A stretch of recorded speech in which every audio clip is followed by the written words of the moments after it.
You're listening to the DolphinsTalk.com podcast network.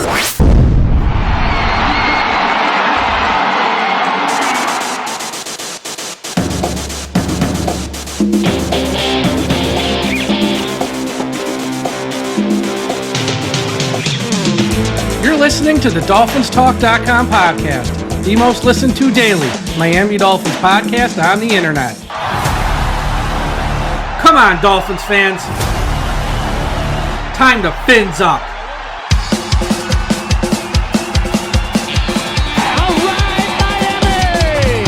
Miami's got the Dolphins, the greatest football team. We take the ball from goal to goal like no one's ever seen. We're in the air, we're on the ground, we're always in control. Hey, when you say Miami, you're talking Super Bowl. 'Cause we're the Miami Dolphins. Miami Dolphins. Miami Dolphins number one. Miami Dolphins.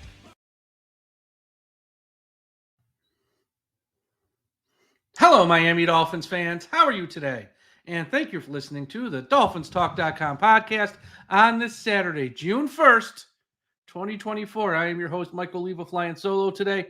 Happy June 1st, everyone. The day is finally here. The Miami Dolphins now have an extra $18.5 million in salary cap space, and I'm going to talk about that on tonight's show. But before I get to that, I want to say that today's show is brought to you by Caneswear. Caneswear is the place to go for officially licensed apparel for the Miami Dolphins, the Miami Heat, the Hurricanes, Florida Panthers, and all the professional and college teams in South Florida. Looking for the latest jersey or a birthday gift or the newest hat to hit the market of your favorite South Florida team? Check out Caneswear for their overwhelming selection of sports apparel. Located at 2655 South University Drive in Davie, Florida, Caneswear has it all. Not in South Florida? No worries. Visit Caneswear.com to shop their inventory from the comfort of your home, and they'll ship to you, international fans, as well. Caneswear.com is the spot for the Miami Dolphins fans to shop. That's Caneswear.com, Caneswear.com. All right, as I said, June 1st is here. The Dolphins have $18.5 million more in cap space than they did yesterday with Xavier Howard's deal now off the books. So what's next? That's the $1 million question. What is next? Now that the date's finally here, we've been talking about since like February, March, this day, June 1st, all this salary cap space is going to open up for the Dolphins. What do they do now? Well, first things first they have to put aside a chunk of this money, if not just take care of this right off the bat and sign the rookie class. They haven't signed one rookie yet. Sign Chop Robinson, sign Mohamed Kamara, sign Patrick Paul, sign Jaylen Wright, and sign each of the Washingtons as well as the safety they selected late in the draft. Get those guys under contract. This $18.5 million, a chunk of that's going to have to be used to sign them and get all them under contract, obviously, by late July and when training camp starts. So however much that costs, I don't know off the top of my head what it will take to sign all them. A chunk of that has to go towards that. That's first and foremost. Take that off the top. Now, I think there's a lot of fans of the Miami Dolphins out there who are under the impression that Chris Grier is now going to go on some sort of big shopping spree here and buy a bunch of guys in the next, 2, 3, 4 weeks or so. I'm not so sure that's the case. I think in the month of June, which we are now in, I could see Grier signing maybe 1 or 2 guys total. And if he only signed one guy now in June, and then maybe he signs another guy late July, right before training camp, that would not shock me either. I think this Miami Dolphins roster that we see now on June 1st, for the most part, is the team that Mike McDaniel and Chris Grier are happy with, and they're happy to go into the season with. Yes, of course, if there's another guy out there, they'd be more than happy to sign someone who they think can help this team. And I'm sure they are going to sign some guys to help this team, which I'm going to talk about here in a second. But a lot of the guys who are still out there and not signed, they're out there and not signed for a reason. Most of them, not all, are a little bit older and their best days are behind them. And then you go into the other category. Most of them just aren't very good. So I don't know. It's almost like, what are we signing? Let's see what we got with the rookies first in training camp. Let's see what we got with the undrafted rookies in training camp to see if we can get a guy who's going to be equal to someone who, is out there unsigned at a fraction of the cost. And that, is very, very cheap and will not take up a lot of salary cap space. we know the positions where the Dolphins are quote unquote weak at this point in time. And I think let's start with the offensive line. I know as fans, we view the offensive line very differently than how Miami Dolphins fans or how the front office, Chris Grier, Mike McDaniel, view this offensive line. I do not think the Miami Dolphins are going to sign an offensive lineman. I know a lot of fans had their hearts set on Miami signing a guard, and the name Dalton Risner was out there. He just re-signed with the Vikings last week. He was never on Miami's radar, I was told probably a few weeks ago. He was not someone that the Dolphins actually wanted. So that was never going to happen. But there are some other offensive linemen out there, specifically guards, where we know Miami's a little weak. I just think, when Chris Grier said a year ago, you're more worried about the offensive line than we are, paraphrasing, of course, I believe him because we saw last year they didn't really make any big moves with the offensive line. I think they are fine with the Liam Eichenbergs of the world, with the Robert Joneses of the world, with the Driscolls of the world, and let them fight it out of guard. Isaiah Wynn, you got 4 guys. I just gave you 4 names. 2 of them will start at offensive guard, and 2 of them will be the backups. You got Aaron Brewer at center. Liam Eichenberg showed last year he can be your number 2 center as well. So if God forbid he's got to play, slide him over. And if Eichenberg happens to start, then you find someone else to step into that role. And you got Armstead and Lamb on one side. You got Austin Jackson on the other side. I think if you're going to make a big move for an offensive lineman, that happens in March or April. I think now the guys who are out there, they're out there for a reason. Like I said, older, not very good for the most part. So why give them a contract, even if it's a 1-year deal cheap? I mean, they might. I'm not saying I don't know. I'm just saying I don't think they're gonna, because track record here with Chris Grier, when he says stuff like that, like you're more worried about the offensive line than we are, he's proven he ain't lying. And I just don't know if there's anyone out there who's unsigned who's really gonna be an upgrade over some of the guys we have in-house. I know the guys in-house aren't great. And I know last year this offensive line, for the most part, was okay. It's not bad as a run blocking unit, but pass blocking at what they ranked 31st in pass block win rate, all that good stuff. It doesn't seem to concern Mike McDaniel. It doesn't seem to concern Frank Smith. It doesn't seem to concern Chris Grier. So again, I know we have our view as fans or as outsiders, their view very, very different. So I don't see an offensive lineman here being signed. Hope I'm wrong, but I just don't see it. Safety's a need. Now, safety's a need. But again, it's not a premium position, which we talk about a lot on this show. I don't think Grier's going to give out a big money contract to a veteran safety. Not that there's one out there who's worth it. Now, I know Justin Simmons would qualify someone you might want to give a halfway decent chunk of change to come in and be your safety. But here's the issue. Jordan Poyer you signed. Now, granted, he's just turned 33, and you gave him a pretty cheap deal, I think for only $2 million on a 1-year deal. That's not a lot of money. Javon Holland's in the final year of his deal. I don't know if they're going to keep him beyond this year. Justin Simmons, he probably ain't getting a 1-year deal. He might get a 1-year deal, but I think he's probably looking for a 2-year deal. And I think there was a report that the Eagles are hot after him. There's some other teams who are hot after him. That's been sort of leaked, but the Eagles was the one team that's really showing some interest in him. And I can see why. We all know the Vic Fangio style of defense, the safety play is under a microscope, and that's like a big focus of that style of defense. So for them to add a Justin Simmons to their secondary would be a big deal. Simmons is good, but let's not overrate him either. He's good. I don't know if he's great. He's good. I would love if Chris Grier would add him. I just don't think they're going to give big money to a safety here, and not even big money, because I know, again, he's probably not going to get big money, but a decent chunk of change, let's just say. I don't know if they're going to give him a decent chunk of change to be a third safety. Maybe he starts over Jordan Poyer. I don't know, but he's not starting over Holland.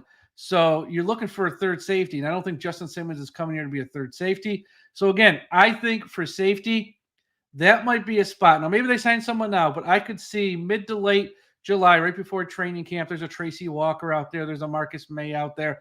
There's an Eddie Jackson out there. There's a few names out there of veteran guys. What's the other guy's name? Played for the Lions. I think he's actually a really good fit for Miami, actually. Quandre Diggs, someone like that. I think I wouldn't be shocked if Miami made a move for one of those names, but probably not till July-ish, right before training camp.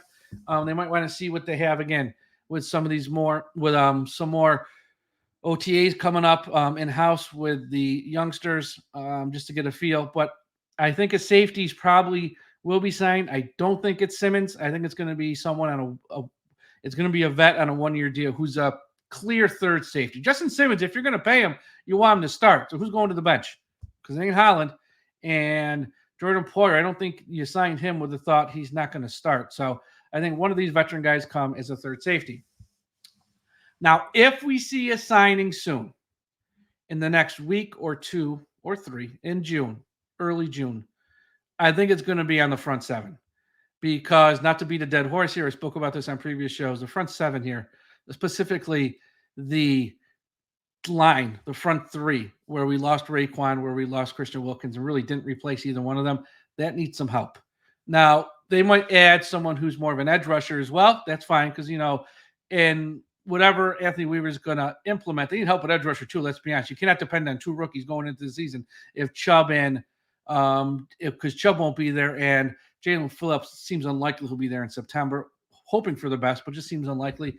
So I think if they're going to make a signing in June with this newfound money they got, someone like Tyus Bowser, Carl Lawson, who visited with Miami, Yannick Ngakoue is out there. Calais Campbell's a name to keep an eye on. But again, this guy's in his mid to late 30s. He ain't signing probably in June or July. He's going to be someone who signs after training camp starts. He's going to show up for half a training camp and just be ready for the season. Calais Campbell ain't going through training camp in late July, the first part of August, when it's scorching outside in South Florida sun. So again, if they could sign him Miami, but I would be shocked.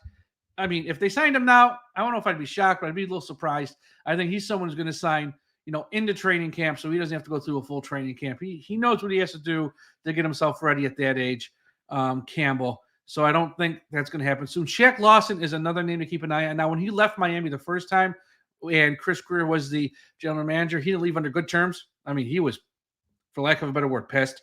But he needs a job. He's also unsigned, so money's money. But yeah, Lawson, Shaq Lawson, Carl Lawson, Tyus Bowser, Yannick Ngakoue, someone like that, Calais Campbell. I could see someone like that being signed this month because I think that is the biggest weakness on this team, especially until we get back Jaylen Phillips and Bradley Chubb, just because the front seven is just that. Brian Baldinger, who lives in South Florida, was at the Miami Dolphins OTAs a week or so back when they had their first one. He said, granted, it's just OTAs, are not in pads, they're just doing stuff. Looked at that line and goes, they just got a bunch of guys, and it's not very good. And I know a lot of fans go, it's going to be a rotation this year. It's going to be a rotation. You don't need 2 great defensive linemen, which blows my mind when fans say that.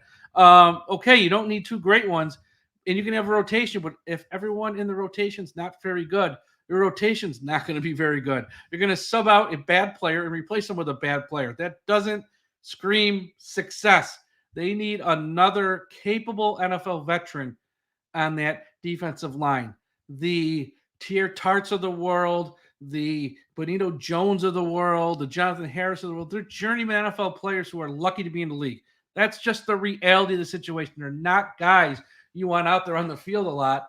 And I think Miami's putting a lot on the plate of those guys, hoping 1 or 2 play at a level that they've never shown in their entire NFL career that they can play at. So I think someone on the front seven of the line is what they need to add. So that's what I think. June 1st is here, though. The cap space is there. Sign the rookies, and I think they're going to slow walk if they sign a guy or 2. I don't see them signing more than 2 players. And let me rephrase it. They don't see them signing more than 2 players of consequence. They might sign a couple, they might sign a handful of guys, but I think 2 players of consequence that you can bank on the 53-man roster is what we see coming. And I think front seven of defense and safety, and I think they're going to punt on the offensive line because, they're going to live or die and sink or swim on the offensive linemen they have now. And we'll see if it works out, but I don't see them making a move there to add a guard.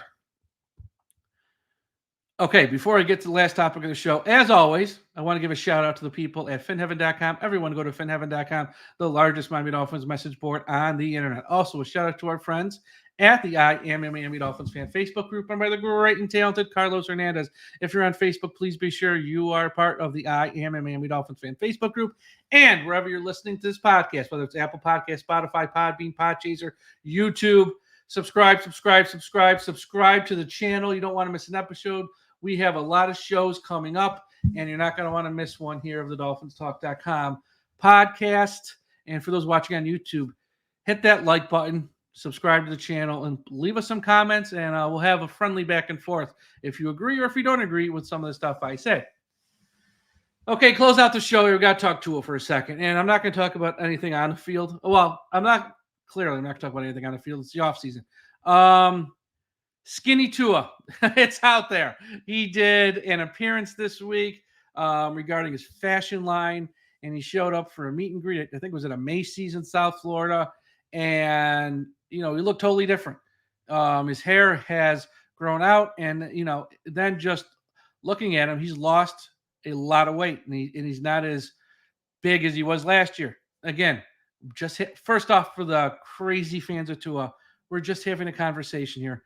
No one is knocking Tua. For the love of Christ, don't send me hate mail. We're just having a conversation about how Tua has dropped weight this offseason. Now it's becoming very noticeable as we get closer to training camp and how this is going to affect his play maybe. That's all we're doing. So everyone calm down. The diehard fans of Tua just cannot even hear his name without flipping out. We're just having a conversation. But from the pictures, and there was the pictures were everywhere. They even made it to the New York Post. He looks like a totally different player than what we saw last year. And, last year he was coming off the season where he had 2 or 3 concussions, whatever the number is. And Tua put on a lot of weight, and he bulked up to absorb the hits, and it worked. He started all 17 games. He started a playoff game. He was totally healthy last year. And, it worked when he put on that extra weight. Now, he's clearly gotten away from that. Does he feel the extra weight had nothing to do with him staying healthy, and it was more of him just sort of getting rid of the ball sooner and learning how to fall by taking the jiu-jitsu? I don't know, but I would tend to think yes, just because he dropped all this weight. And what's going to be curious to see, and again, I don't know the answer. Again, we're just having a conversation here. I don't know, is, 2 years ago, he didn't have all this weight, and he was more slimmed down, and that's where he suffered all these injuries and the concussions. Last year, he puts on the bulk, puts on all the extra muscle, and he stays totally healthy. Now, he's going back to being more svelte and being, more slim. And let's see how it goes. Now, if he can stay healthy this year, then clearly, yes, him staying healthy had more to do with him not holding onto the ball, him, learning how to fall and all that stuff he worked on, and that's great. But it seems to be a yo-yo here, back and forth each season. Drop weight, put on the bulk, drop weight, and we'll see how this plays out. It's going to be interesting because if he gets hurt again this year, and I'm not talking about a freak injury where he hits his hand on a helmet and, and he can't play for a few weeks because he breaks, his thumb or something. Like, I'm not talking about something like that. I'm talking about major injuries. He gets hit, ribs crack. He gets hit to the ground, hits his head. The major injuries that were, if he did have more muscle on his body, might not have happened. That's going to be interesting to see how this played out. Again, I don't know the right answer. I'm not a personal trainer. I'm not an NFL. I don't know, what's the best course of action for him. And again, I would tend to think he must thought, the extra weight he put on last year wasn't the reason he stayed healthy. He did get rid of the ball lightning fast last year, something he hasn't done in previous years. So that was a big reason why he did not take a lot of hits. And I also think him, quote unquote, learning how to fall, which I know a lot of people laughed at and they mocked him for. I think it kind of worked. I think he kind of learned how to control his body as much as possible when falling to the ground, to not, fall in an awkward way where his head's just going to slam against the ground. I think those two things clearly worked, but the extra weight might have helped. I don't know. It's going to be interesting this year. So nobody's mocking Tua. No one's picking on him. It's just more of an observation to see, the last 2 seasons, we have two sample sizes that are not the same. One of them being very slender, and one of them where he has on a lot of muscle. This year, he's going back to the slender, and let's see if the results change. And if it does, then he probably has found the happy medium where he can be more slender and not carry around that extra weight. But as long as he gets rid of the ball and sort of knows how to fall, he has everything he wants. But if not, then he might have to go back next year to putting on the weight, assuming he's still here next year, which I think we all assume he will be. So it's going to be interesting to see how this plays out, because I know this made some headlines with some reporters, and fans of the Dolphins obviously cannot handle any conversation about Tua. They just yell at the reporters. It's like, no, this is a fair conversation to have. Again, it's not, nobody's calling him fat. No one's making fun of his look. No one's saying that. It's just when you go from slender to putting on the extra muscle to going back to slender again, is he trying to determine which is the best way, or was it outside factors? I think that's a fair and honest conversation when talking about a quarterback who's had some injuries history in his past. And again, I'm not talking about the fluke injuries. I'm talking about the absorbing hit type of injuries. We'll see how it plays out this year, but he looks totally different. If you haven't seen the pictures, you can go to the New York Post website. They got some up there. Some of them are on social media as well. For those of you on social media, check them out. But he looks totally different. He looks, he dropped a lot of the muscle that he had last year, and he looks more slender. Again, hopefully it all works out for the best for him. He knows his body better than any of us do. So who are we to judge? But it is worth talking about. Okay, that's all for today's show. Everyone, thank you for listening. Check out the website, DolphinsTalk.com. We have all the latest up in the world of the Miami Dolphins, latest news, rumors, articles, and opinion pieces. Everyone, check out DolphinsTalk.com.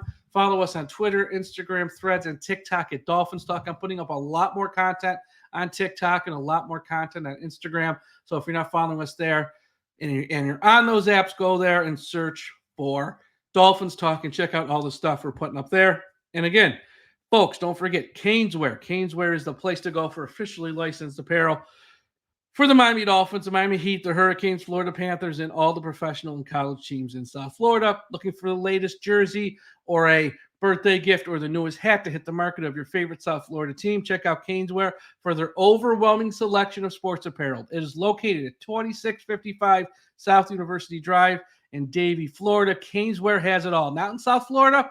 No worries. Visit Caneswear.com to shop their inventory from the comfort of your home. And yes, they even ship international as well. Caneswear.com is the spot that Miami fans shop. That's Caneswear.com. Caneswear.com. Everyone have a great weekend. We'll talk to you again after a while. Folks, please don't forget, we must put an end to highway profanity.